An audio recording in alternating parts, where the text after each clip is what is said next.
A paz do Senhor a todos vocês. E hoje, mais uma oportunidade para nós refletirmos na palavra do Senhor, essa palavra que nos edifica, que nos capacita, que nos faz entender o que é correto, aquilo que Deus ele quer em nossas vidas, amém? E hoje, queridos, nós vamos falar da glória de conhecermos o Senhor. Para quê? Para que não venhamos a errar em nossa caminhada. Amém?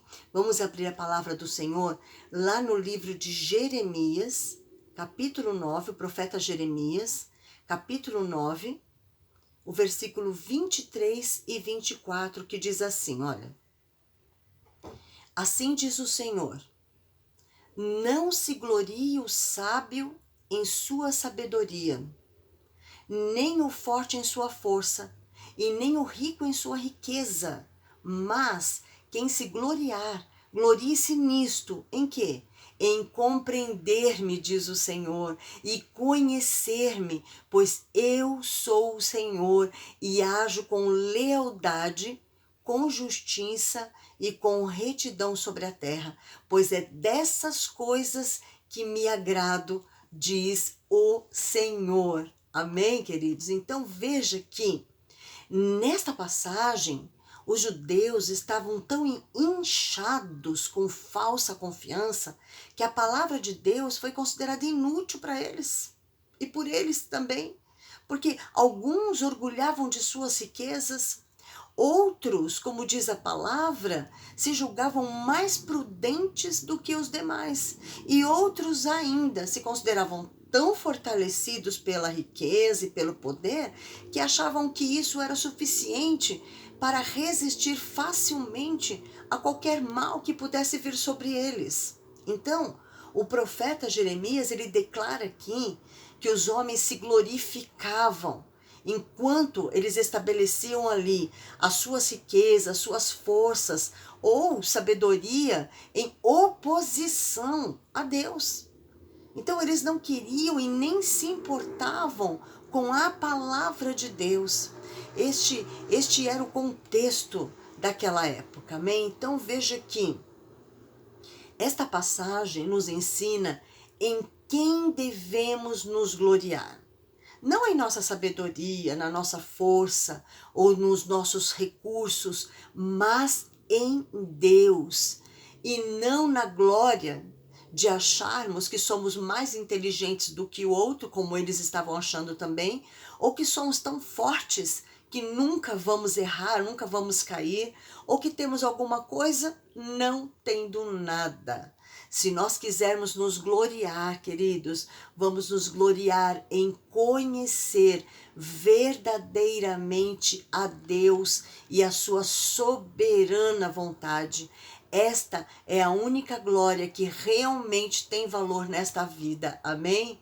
Então, Deus, ele não está de forma alguma reprovando a sabedoria, a força e as riquezas, não. Mas Deus, ele conhece o coração do homem. E o que ele reprova? Ele reprova o quê? O seu orgulho, a sua autoconfiança. É isso que Deus, ele reprova. Então, nós podemos ver que é bem-aventurado o homem que conhece a Deus, ao invés daquele que tem todas as características que eu acabei de mencionar e não se relaciona com Deus, não conhece Ele nesta intimidade, não anda com Ele. Então, aquele que não entende e não conhece ao Senhor, ele é incapaz de usar a sua sabedoria para iluminar, a força para amparar e a riqueza para auxiliar aqueles que o rodeiam, aqueles que necessitam e precisam. Então, a Bíblia, porém, nos ensina que nada disto tem realmente valor se o homem não conhece a Deus, não anda com este Deus. Então, veja que o apóstolo Paulo, sim, foi um homem que entendeu que nesta vida não há nada de que o homem possa se gloriar, a não ser na cruz de Cristo, pela qual o homem morre para o mundo e vive para Deus. Isso está registrado lá em Gálatas, né? Gálatas capítulo 6, no versículo 14, que diz assim, olha: quanto a mim, Paulo estava falando, quanto a mim, que eu jamais me glorie, a não ser na cruz de nosso Senhor Jesus Cristo, por meio da qual o mundo foi crucificado para mim e eu para o mundo. Então veja que, na verdade, a única coisa pela qual realmente se vale a pena gloriar, queridos, é em se gloriar, é o que? Em conhecer ao Senhor Deus e ter um relacionamento profundo com este Deus. Então, não basta somente nós ouvirmos falar de Deus, é preciso conhecê-lo intimamente, conhecer o seu propósito para a nossa vida, o seu plano para nós. Veja só o que Jesus disse lá em João 17, no versículo 3. Ele disse assim, olha, e a vida eterna é esta, qual? Que te conheçam a ti somente, por único Deus verdadeiro, e a Jesus Cristo a quem enviaste. Então perceba que quando nós falamos a respeito de conhecer a Deus, nós estamos tratando de um assunto que envolve a vida eterna.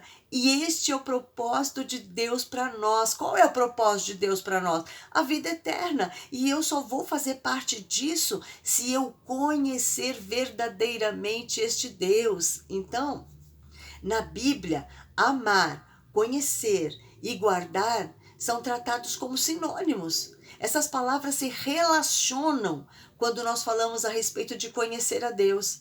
Veja que interessante. Lá na primeira carta de João, no capítulo 4, no versículo 8, diz assim, olha, aquele que não ama não conhece a Deus. Por quê? Deus é amor. Então, queridos, quem não ama não conhece a Deus. Deus é o próprio amor. Então, nós podemos dizer que para se conhecer a Deus é preciso que amar. Amém? Mas antes de definir que conhecer a Deus é basicamente amar, nós vamos ver mais um versículo, lá também na mesma carta de 1 João, no capítulo 2, versículo 3, que diz assim, olha, e nisto sabemos que o conhecemos. No que nós sabemos que conhecemos ao Senhor? Se guardarmos os seus mandamentos. Veja que o mesmo João diz que conhecemos a Deus quando o que? Nós guardamos os mandamentos. Então conhecemos a Deus quando amamos ou quando guardamos os seus mandamentos? Como já foi dito, nós estamos falando da mesma coisa, porque amar ou guardar os mandamentos são entendidos como sendo a mesma ação. Amém, queridos? Porque se eu amo, eu guardo. Se eu amo este Deus, eu quero saber e conhecer as Escrituras e guardar no meu coração e viver esta palavra. Então, para ficar mais claro ainda, veja o que Jesus, o próprio Jesus, afirma lá em João 14, no versículo 15. Ele diz assim, olha, se me amais, Jesus disse, guardareis os meus mandamentos. Então, queridos, não tem como nós, sem amor, querer guardar os mandamentos do Senhor. Aquele que ama tem vontade de ler a palavra, quer guardar a sua palavra, quer entender aquilo que agrada a Deus, quer andar nos caminhos do Senhor, quer agradar a este Deus. Então, perceba que estamos falando de ações inseparáveis. Conhecer significa amar e amar significa guardar os mandamentos. Conhecer a Deus implica em amá-lo. Se eu amo a este Deus, eu quero conhecê-lo e eu quero guardar os seus mandamentos, a sua palavra no meu coração para que eu possa viver esta palavra. Então, amar a Deus implica em obedecer a Deus.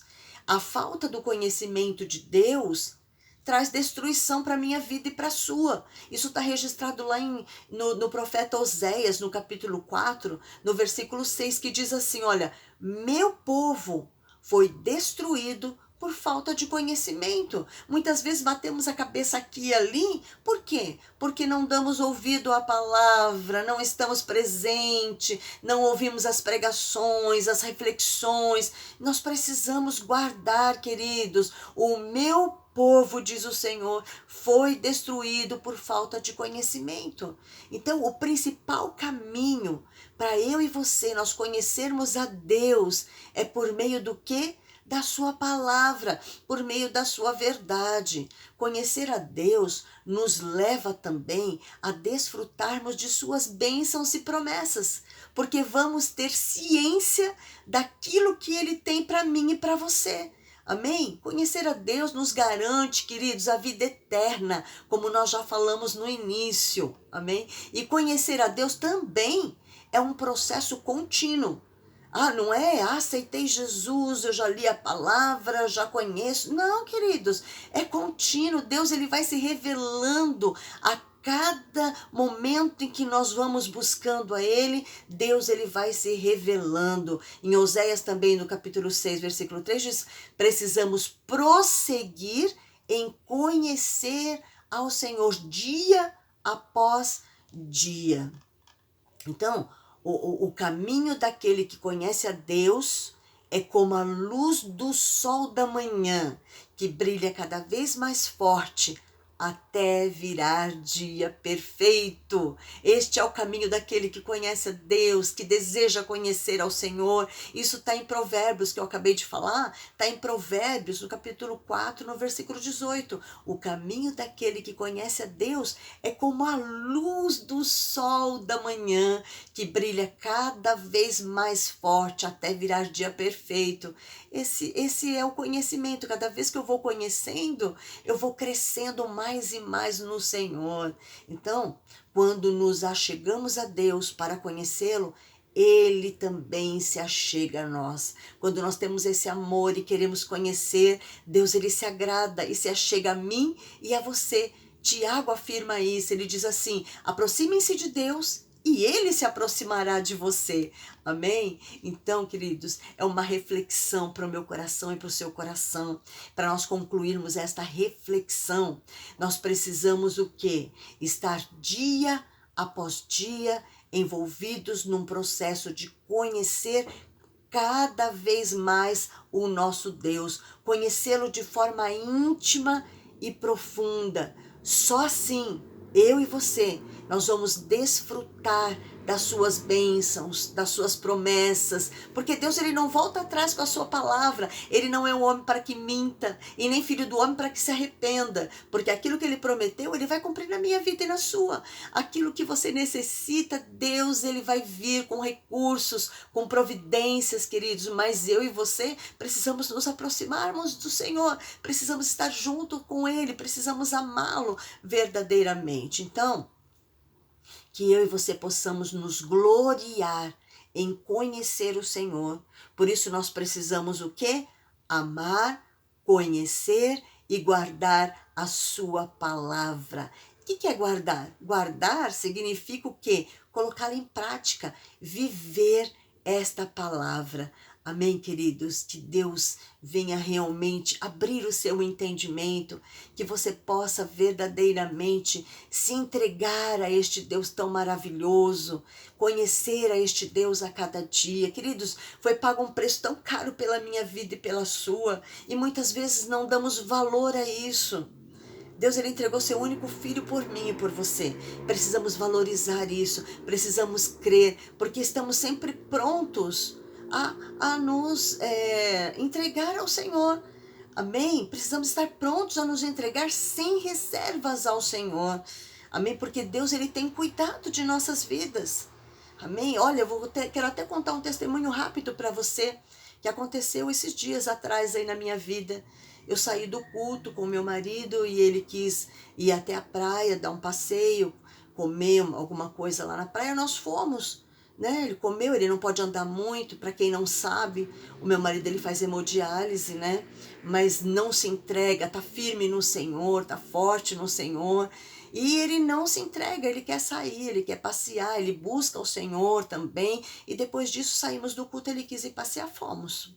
Mas só que na volta, o que acontece? Na volta, queridos, nós viemos ali pelo Parque Dom Pedro, quando nós já tínhamos chegado aqui em São Paulo. E então, o que aconteceu? Ali tá tendo muito assalto. E eu estava com o meu celular no vidro, esqueci de tirar. Nós estávamos tão tranquilos dentro do carro, eu esqueci de tirar o meu celular. E hoje em dia você sabe que celular tem toda a nossa vida ali, né? É cartão, é muitas coisas que temos ali. E de repente paramos ali, estava um trânsito ali, o farol estava fechado, e eu olhando aqui, eu que estava na direção, porque ele não dirige, e eu olhando para o lado esquerdo aqui, de repente eu ouvi um barulho desse meu lado direito, como se fosse um tiro. E que eu olhei assim, eu nem entendi na hora. Eles tinham quebrado o vidro aonde estava sentado meu marido ali, quebraram o vidro, acertaram o rosto dele e foi direto no meu celular. Ele pegou o celular na mão. E aí eu olhei, não estava entendendo nada, pensei que ele estava querendo tirar meu marido ali do carro. Eu, solta ele, falando para eles ali. E aí o rapaz saiu correndo e eu falei assim, levou meu celular, mas não tem problema. Meu marido estava bem, era o que importava, né? Mas quando eu olhei no chão do carro, meu celular estava ali. Então veja, queridos, como vale a pena nós servirmos este Deus que nos guarda, que nos livra. Porque ele tirou da mão do ladrão o meu celular. Por que Deus fez isso? É por conta do aparelho? Não, podemos comprar outro aparelho, mas para mostrar que ninguém toca naquilo que é dos filhos do Senhor, não pode tocar. Você entendeu? Quebrou o vidro do carro, isso é de menos. Você entende? Mas um celular que tem tudo ali dentro, é Pix hoje em dia, é cartão, é tudo ali. Você entendeu? Contatos com outras pessoas, que é importante também, mas Deus, ele não permitiu. Amém, meu marido ficou bem, o celular estava ali, fomos embora e já arrumei o vidro do carro, isso daí era o menos importante. Por isso que vale a pena nós conhecermos a este Deus. Por que Deus muitas vezes permite nós passarmos por isso? Para vermos a glória dele. Amém? Porque veja, queridos, esses meninos, eles treinam tanto que a hora que eles entram com a mão para roubar, eles vão direto ali no celular e pegam. Ele pegou o celular, mas Deus tirou da mão dele. Eu nem tinha visto o celular, porque eu achei que eles estavam querendo tirar, era o meu marido dentro do carro, não estava entendendo nada. Mas Deus ali, querido, nos guardou, realmente nos escondeu. Por isso é importante nós buscarmos, porque Ele nos esconde na sua sombra, nos esconde ali na sua presença. Amém? Estamos aqui e precisamos continuar assim firmes e fortes no Senhor. Então, continue buscando este Deus. Procure cada dia mais conhecer, ter essa intimidade, andar com o Senhor, que possamos nos gloriar cada dia mais em conhecer a este Deus. Por isso nós precisamos, eu vou repetir, amar, conhecer e guardar a sua palavra, porque se amamos, queremos conhecer, e se conhecemos, vamos guardar, vamos aplicar em nossas vidas, vamos viver e vamos ter a certeza que mesmo na hora da aflição, Deus vai ali nos guardar. Amém, queridos? Amém? Que Deus abençoe a sua vida. Nós vamos fazer uma oração agora. Feche seus olhos nesta hora. Se entregue verdadeiramente a este Deus que ama, que cuida, que zela da minha vida e da sua. Senhor, muito obrigada, papai amado. Obrigada pela sua palavra que nos leva a te conhecer e traz direção para tudo aquilo que nós devemos fazer. O Senhor nos ensina, papai. A sua palavra ilumina cada passo que damos e traz luz para todo o caminho que nós passamos, papai, e que temos que percorrer, papai amado. Nós não sabemos andar sem um guia, e a sua palavra é o guia que nos direciona no caminho correto que precisamos estar, papai. A sua palavra deve ser encarada como um manual de vida, Senhor, que nos traz um modelo a ser seguido. A tua palavra é o modelo a ser seguido, meu Senhor e Deus. Ela é como a água que nos limpa, tirando de nós toda a exorbitância, todo orgulho, toda soberba, toda arrogância, e nos tornando mais humildes e submissos à sua verdade, colocando em nós o desejo de te agradar, de atrair os teus olhos de amor e assim sermos verdadeiras testemunhas onde nós estivermos, Senhor amado, que possamos nos gloriar cada dia mais em te conhecer, papai. Por isso, Senhor, nesta hora, abençoe o teu povo, Senhor. Abençoe aqueles que estão comigo aqui, papai. Alcança, Senhor, meu Deus, o coração, a mente, ó Pai. Meu Deus, que toda opressão caia por terra, papai. Que toda tristeza seja transformada em alegria, porque a tua palavra diz que até a tristeza na sua presença salta de alegria, papai. Meu Deus, em nome de Jesus, que a tua unção agora alcance cada vida, Senhor, meu Deus, que seja quebrado agora todo mal, todo jugo, toda seta maligna, toda palavra contrária contra essas vidas, papai, que elas sejam renovadas, papai, fortalecidas, capacitadas em ti, Senhor, que nós não venhamos a retroceder, Senhor amado, mas que venhamos, Senhor, meu Deus e meu Pai, a avançar, a continuar firme e constante na tua presença, papai, porque tu és um Deus fiel, tu és um Deus que nos guarda, tu és um Deus que nos guia, tu és um Deus que nos esconde no teu esconderijo, a tua sombra, papai amado. Oh, Senhor, tu és o Deus que nos cinges de força e torna perfeito o nosso caminho, Pai. Por isso queremos já te agradecer em nome de Jesus Cristo por tudo que tu és em nossas vidas, Pai. Muito obrigada, Senhor. Amém, Jesus. Amém, queridos, que possamos continuar firmes, constantes e prosseguirmos em conhecer a este Deus. Amém? Que Deus abençoe a sua vida grandemente, a sua casa, o seu lar, a sua família. Amém? Que possamos continuar aí olhando para o Senhor, autor e consumador da nossa fé. Amém? Que a paz que excede todo entendimento esteja sobre a sua vida, a sua casa, o seu lar. Em nome de Jesus. Amém? Até a próxima. Até o próximo encontro, se assim o Senhor nos permitir. Amém? Que Deus abençoe e um abraço a todos vocês.